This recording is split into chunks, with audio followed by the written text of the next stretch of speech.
afxumo colaad waxba kama tarto nabadna waa kaa geydaa waa erayo uu ku dhawaaqay nin dhalinyaro ah oo aan magaciisa hadda garanaynin aniga hase ahaatee aan u arko inuu yahay haliyey Soomaaliyeed sababta aan u oranaya inuu yahay haliyey Soomaaliyeed waxa weeye maadaama uu naftiisa ka doorbiday xaalad ay taagan tahay inuu naftiisa badbaadiyo ka doorbiday inuu badbaadiyo dad kale oo uusan garanaynin qolada yihiin kaliya waxa uu dooranay ahayd Soomaalinimo hadaba ninka dhalinyarada ah wuxuu noo noqonayaa tusaale oo aan ku dayano waana waxaan u qirayaa inuu yahay haliyey haddii haliyey u taqaanay inuu yahay nin dagaal iyo qori wax ku soo dhiciyo hadaba waxa jira haliyey kale oo iyagoo maskax adeegsada xigmad adeegsada sidaan wax ku badbaadiyo hadda ka hor ayaa waxaan maqlay saxaabi kamid ah asxaabtii oo markaa gacanta u galay cadow ayaa markii ay ka daaleen cadowgii jirdilayeen inuu ka noqdo diinta ayaa markii dambe waxay yiraahdeen wuxuu yiri ninkii boqorkii qabtay haddaad ishumisid oo madaxa iga shumisid waxaan ku deynayaa mataqaanaa maxaabiis badan isagoo aan raalli ka ahayn runtii laakiinse oo yani aan raalli ka ahayn ayuu wuxuu sameeyay arintaas si uu u badbaadiyo saxaabo badan ama saaxiibadiis oo markaa la xirnaa sixada xadiiskaas ama mataqaan sheekadaasi ma hubo sidee ahayd laakiin adii inahaas ayuu ekeed hadaba ninkan dhalinyarada ay Soomaalida taa mid la mid ah oo xikmad ku jirta ayuu sameeyay runtii sheekada ma raba inaan aniga idin sheego waxa weeye isagiiba oo video baahayna isaga sheekada sheegayo sheekada hadda waxa ku jira nin kale oo isagana dadka markaa meesha joogay u arkayeen nin yara qafiifa inuu yahay laakiin salaha fikirka bedelay ninkan dhalinyarada ah oo markaa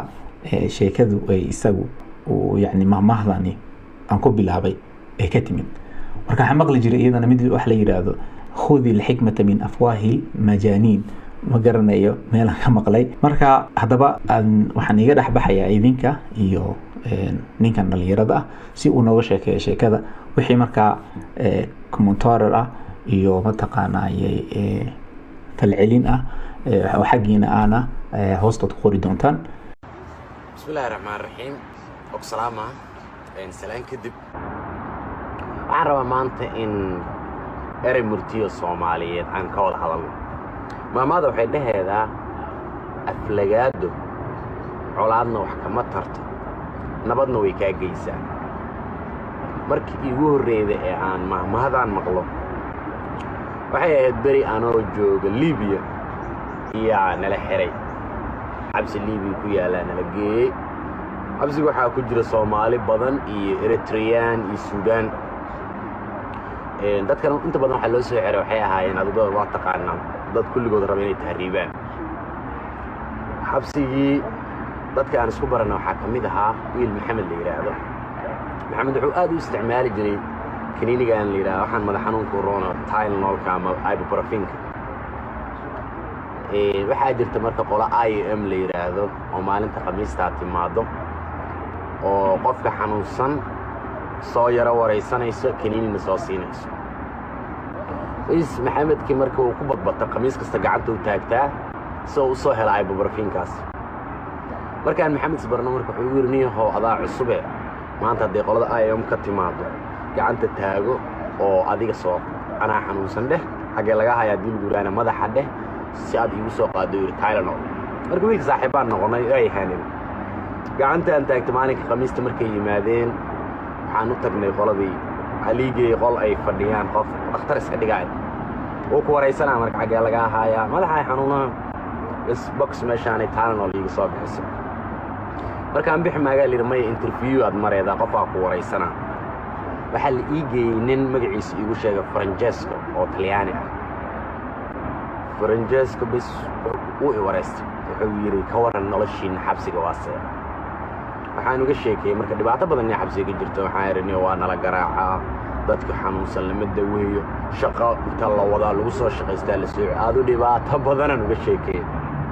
wuxuu yiri birri toolo jimcaha yiri xabsiga waxa soo booqanayo yiri midowga Yurub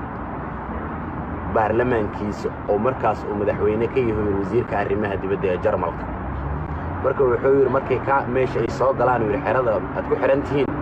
aniga waan soo wadaa waxaan keenayaa qolka adinka aad ku jirtaan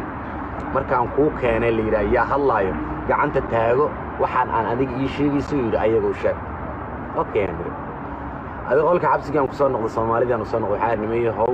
beritoole midowga Yurub soo socdo markuu noo yimaado ninka Talyaanigan waa la soo ballamay marka waxaan rabaa inaan dhibteena u sheego hadii dadkii waxay dhaheen wallahi fikir fiican waay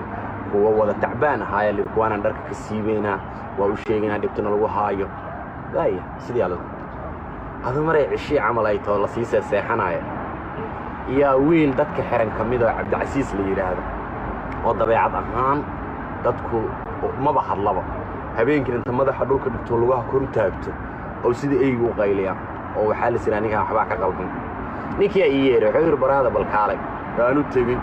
wuxuu yiri niyahow caaw mahmahan ku sheegay wuxuu yiri mahmah in ku sheegay ii sheegay waxay tabaamad wuxuu yiri aflagaado colaad wax kama tarto yiri nabadna way ka geysan waxaan ula jeedaa yiri hadii maanta biri markay yimaadaan yiri gaaladan midowga Yurub ee aad dhibaatada iyo ceebta nimanka ay nagu hayaan aad u sheegto yiri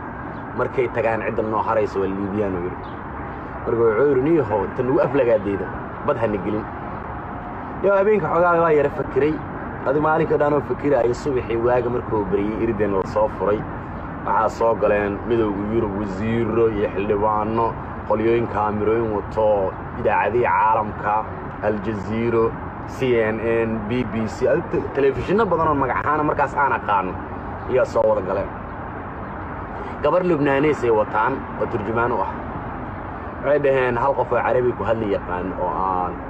waraysanaan u baahana dhalinyaradana xalay waxay ogaayeen moogtaa in aniga aan ku tashanay inaan anigu hadlo waxaan Cabdirasaaq aan noo hadlaayo waan istaagay gabadhii markay waxay tiri su'aalaha idin weydiina waxay tiri maxaad u xiran tihiin waxaan saddex siba waa u xiranahay qolo waxay u xiran tahay ayagoo dal shisheeya si sharci darro ku soo galaya yaa la soo xiranay qolana naftooda ayagoo haligaayo badda isku shubaayo alla soo qabtaan yiri qolana ayagoo magaalada iska socda alla soo qabtaan yiri markaas waxaan ka dhigaa in yacni wax dhibaato badan aysan jirin waxay tiri waayeen nolosha xabsiga ka waran waxaan irniyahow inteenan maanta hadiina la yiraahdo waalidayna ee xabsiga ka baxa in magaalada naloo deeyo qaab aan u noolaana xitaa ma naqaan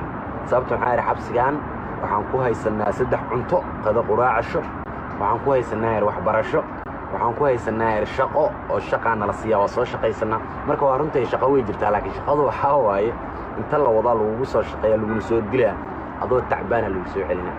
marka waxaan xabsigan nolol fiican ayaan ku haysanaa waxaan iri hogaamiyaha kacaanka Liibiya Colonel Muammar al-Gaddafi muwaadinka Soomaaliga wuxuu u yaqaanaa iri muwaadinka labaad ee Liibiya marka Soomaali hadaan nahay aad ugu sharfanaa Liibiya wax dhibaa ma qabno marka waxaan iri aadaan ugu mahad celinaa saraakiisha meesha nagu haysa aaday noo dhaqaalayaan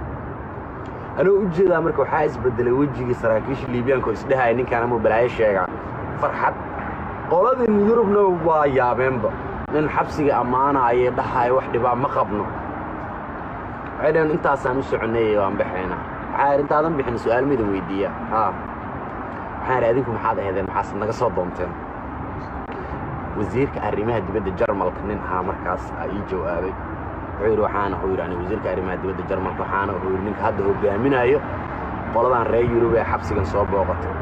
waxaan meeshan u nimid yiri in aan hubino yiri budget aan ku bixino dadka soo tahriibay dhaqaale aan ugu talagalnay oo si loogu badbaadiyo marka hadda qaabka aad noogu jawaabto yiri waxaan ma dareemeynaa dhaqaale aan Liibiya ku siiyeen inay wax fiican ku qabanayaan waana mahadsantahay ee wax kale oo jecesha weydiilay ma jirto waxaan yiri wax kale ma haye waxaa maanta waa maalinka ugu horeeyay ee qof Jarmal ah oo soo hor istaago marka taana waxa ii tahay mudnaan gooniya waana ku mahadsantahay adoo inaga tagay Soomaalidu waxay isleeyihiin ninka hayta waxba ku ballanteynay xagoo amaan uga sheekay waxaan 5 daqiiqo dhameena mudiir nuur al dhig ninka meesha haystay iyo saraakiishiisa socdaan soo wada noqdeen Cabdirasaaq weynak ay kana waxa la yiri maanta waxaad rabto dalbo ku sameeynaa waxaan iri shanaa marka dhiman rabtay oo tacbaan ahaayeen oo marka xabsi ku jirnaa horta waxaan iri shantaan dhiman rabto meesha ka sii daada shantii loo yar gurihiina ma taqaanaan haa erda ka bax maxaa kala rabtaa waxaan iri inteena nada ilaa maanta dambi uma xirineen nin wuxuu rabtaa dawladda u xirantiin hal mar irideeda kama furi karo laakiin habeen kasta shanaan deynaa habeen kasta shanaan deynaa kulligii meesha waa idinka deynaa ee balkaala adiga toona inta ila buxuu yiri adigana irida ka bax iska bax marka horta hore meesha aan u socdo ma ahan xabsigaas inaan ka sheekayno waxaan u socdo waxay tahay aflagaado colaadna wax kama tarto nabadna way kaa geysaa inaad dulucda ku jirtaa waxay tahay maanta markaad qof caaydo colaadii labadiin idinka dhaxaysay waxba uma aadan dhibin nabadii idin dhaxaysayna waa dhumisay marka maanta Soomaali hadana waxaan u badanay qof kasta dad u aflagaadeyna mar kasta oo wax aflagaadeydana adna nabad waad ka fogaanay qofkii aad aflagaadeydana dib muuqdood u geysan malahan marka waxaan baraarujinaynaa wanaaga iyo quruxda bisle inaad afkaaga bartoodan dadka aadan cayn kii ku caayana aad u sabarto ma mahadsantiin marka barnaamijka maanta xagaas ayaan ku gabagabeynayaa bishii ramadaanna way noo dhalanaysaa beri waxaan rajaynayaa in ilaahay nooga dhigo bil aynu ka wada faa'iideysan doono inkastoo xilligu adag yahay laakiin waxa laga yaabaa in Allah uu noo sahlo sidaa iyo nabadgelyo